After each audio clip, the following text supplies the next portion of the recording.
I'm Tori, and today we're going to be doing a little mini sequence on how to get into shoulder stand, and we're going to prepare our body for it briefly, but I would still recommend being nice and warm before doing this pose. This is simply a video explaining the pose in and of itself, and then a little bit of a counter pose afterwards. So do be sure to warm up your back and your hamstrings before attempting this pose, and possibly even your neck, just getting a little bit of the cricks out of it. Also, if you do have neck or shoulder injuries, I would just avoid doing this pose altogether. With that being said, we're going to go ahead and get into it. So here I have a wall behind me. It's not a very comfortable wall, it's very gravelly. So I'm going to be careful with how I place my feet and my toes onto it, but I would recommend, if it's your first time, to have a wall behind you because it can act as a support system. And also for our first pose, which we're going to be doing, plow pose, as a preparation for shoulder stand, if your hamstrings are feeling really tight, you can avoid going all the way down with your feet, and you can just rest your feet on the wall. So to get into, let me move the camera a little bit so you can see better. There we go. All right, so to get into plow pose, we're gonna rock a little bit back and forth so we kind of build up some momentum.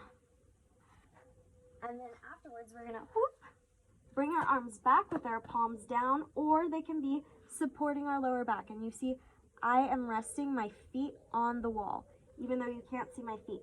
You're gonna try to bring your bottom all the way up, parallel with the rest of your back. Now, you don't wanna be turning your neck left and right as I'm doing, so please don't copy that. And then, if your hamstrings feel ready, you can bring them all the way down to the earth, maybe even bend one knee, and the other one, just play around with that. I don't really feel warm enough to do this yet, but to come out of this, you're gonna grab onto the edges of your mat, and then slowly on an exhale, roll out of this pose in a nice and controlled manner. Now we're going to do that again, but from plow pose, we're going to be going straight into shoulder stand, which is exactly what it sounds like. The positioning is the same, with your arms either flat on the mat, palms facing down, pressing into the earth, or supporting you on your lower back, holding up your bottom and your legs. And your weight is distributed mostly on the upper part of your body, but you should be using your abs as well to protect your cervical spine. And again, neck and head stay looking straight up towards the sky, towards the ceiling. Don't turn your head left and right. So again, here, you're going to inhale and push up into plow pose. And from here, instead of going all the way down, you can bring your feet up, maybe point your feet. That helps a lot to help make your legs work and strong and to sustain you. And so see, I'm supporting myself with my hands underneath my back because I don't feel warm enough yet to place my hands down on the floor. I would just fall out of it.